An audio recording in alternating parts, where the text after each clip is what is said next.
பரத் தொடர்ந்து இணைப்பில் இருங்க. நம்மிடையே இயக்குனர் எஸ்.வி. சேகர் இணைந்திருக்கிறார். வணக்கம் சார். இணைப்பில் வந்தமைக்கு மிக்க நன்றி. பாரதி வணக்கம். ராஜாவின் இழப்பானது திரைத்துறையில் ஒரு மிகப்பெரிய ஒரு ஈடு செய்ய முடியாத இழப்பு. அவருடைய ம். தனித்துவமா நீங்க எதை பாக்குறீங்க? அவருடைய பயணித்த அந்த நாட்கள் உங்களுக்கு எப்படியாக இருந்துச்சு? எனக்கு அவர 16 வயதிலிருந்தே பழக்கம். அவருடைய படம் முடிஞ்ச பிறகு அதுக்கு முதல் ரேடியோ ப்ரோகிராம் நான் தான் பண்ணினேன். ஆ ராஜ் கண்ணு அவருடைய புரொடக்ஷன் அது. அப்புறம் நான் வறுமையின் நிறம் சிவப்பு முதல் படத்துல அறிமுகமான போது அவருடைய நிழல்கள் படம் 2ம் ஒண்ணா ரிலீஸ் ஆச்சு. அப்போ செகண்ட் டே அன்னைக்கு அவரை பார்த்து நிழல்களை பத்தி அவ்வளவு பிரமாதமா இருக்குன்னு நான் பேசும்போது, "என்னைய அந்த படத்துல நடிச்சுட்டு இதை பாராட்டுற?" அப்படின்னாரு. "இல்ல சார், அந்த படம் பார்த்துட்டேன், அது வேற விஷயம். அந்த படத்தை பத்தி மக்கள் தான் சொல்லணும். இந்த படம் உங்க படம், அதை நான் பார்த்துருக்கேன், நான் அதை பத்தி சொல்லணும்னு சொல்றேன். ரொம்ப எக்ஸலண்டா பண்ணியிருக்கீங்க நீங்க. ஒரு 2 படத்துக்கு ஒரு சின்ன வித்தியாசம் இருக்கு. அதுல வேலை இல்லாதவன் ஒரு சலூன் வச்சாவது பிழைச்சிக்கிறான். நீங்க எல்லாருமே வேலை கிடைக்காதவன் தோல்வி அடைகிற மாதிரி காட்டிட்டீங்க. அது ஒண்ணுதான் வித்தியாசம் இதுல." அப்படின்னு சொல்லிட்டு வந்தேன். அதுலேருந்து நல்ல நட்புன்னு வச்சுக்கோங்களேன் அவரோட. என் தந்தைக்கு ஒரு நல்ல நண்பர். ரஷ்யா ஃபிலிம் ஃபெஸ்டிவலுக்கு எங்கள் அப்பாவோட தான் போயிட்டு வந்தார் அவர். எப்போவுமே என்னை சந்திக்கும்போது இந்த ரஷ்யா ஃபிலிம் ஃபெஸ்டிவலை பற்றி பேசுவார்.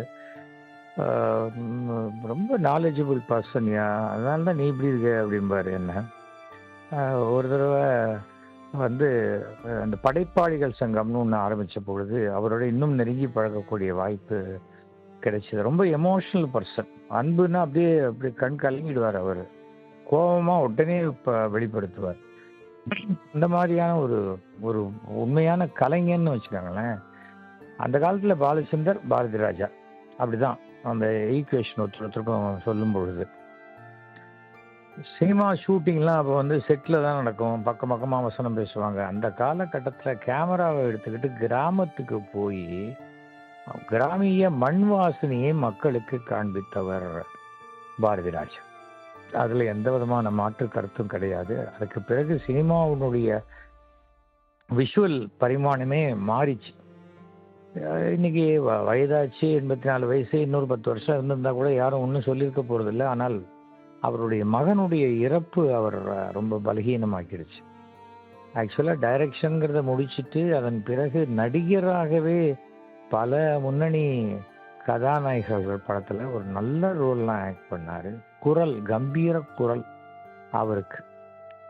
அது அந்த மாதிரி இருக்கக்கூடிய என் அருமை தமிழ் மக்களே அப்படின்னு சொல்லும் பொழுது அதுக்குன்னு தனி கிளாப்ஸ் வரும். தியேட்டர்லயும் வரும், அவர் எந்த மீட்டிங்ல பேசினாலும் வரும்.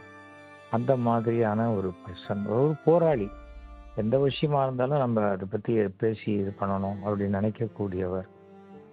இன்னைக்கு பாரதி ராஜா என்ற ஒரு மனிதனுடைய உடல் தான் இருக்கு, உயிர் இல்லை. ஆனால் அந்த பாரதி ராஜாவுடைய படைப்புகள் வாழ்ந்து கொண்டுதான் இருக்கிறது. இன்னைக்கு தொலைக்காட்சியில பார்த்தீங்கன்னாலும் சரி, இன்டர்நெட்ல பார்த்தாலும் சரி, எம்ஜிஆர் வாழ்ந்து கொண்டிருக்கிறார், சிவாஜி வாழ்ந்து கொண்டிருக்கிறார், தியாகராஜ பாகவதர் வாழ்ந்து கொண்டிருக்கிறார், அப்படி பலர் வாழ்ந்து கொண்டிருக்கிறார்கள். எங்க அப்பாவே ரோஜால படத்துல ஒரு சீன் நடிச்சார். ஏதாவது அப்பா ஒரு இதை பார்க்கணும்னா அந்த சீன் போட்டு பார்த்தா அப்பா பேசுறது தெரியும். இந்த வெள்ளை பணியாரம் கேட்கிற சீன், அந்த மாதிரி வாழ்ந்து கொண்டுதான் இருப்பார்கள்.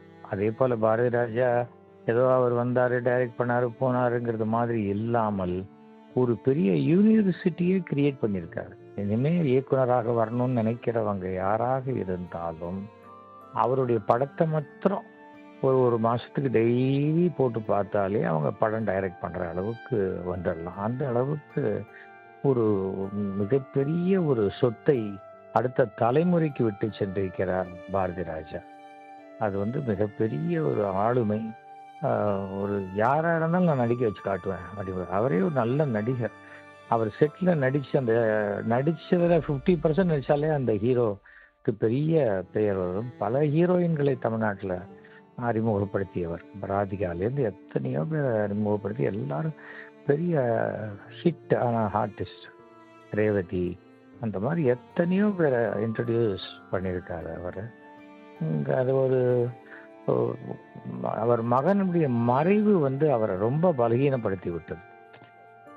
அவருடைய ஆத்மா சாந்தி அடைய வேண்டும் என்று பிரார்த்திக்கிறேன். என்ன செய்தாலும் ஈடு செய்ய முடியாத இழப்புங்க, irreparable லாஸ் அப்படிம்பாங்க. அவருடைய மகள், மனைவி, குடும்பத்தாருக்கு என்னுடைய ஆழ்ந்த அனுதாபத்தை தெரிவித்துக் கொள்கிறேன். பாரதிராஜா என்ற கலைஞனுடைய படைப்புகள், குரல் அனைத்தும் உலகம் உள்ளவரை வாழ்ந்து கொண்டுதான் இருக்கும்.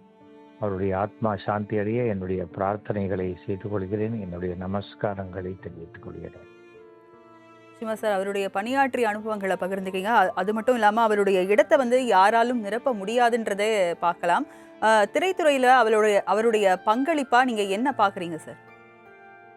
அதான் இவ்வளவு நேரம் பேசுனதெல்லாம் பங்களிப்பு தானே.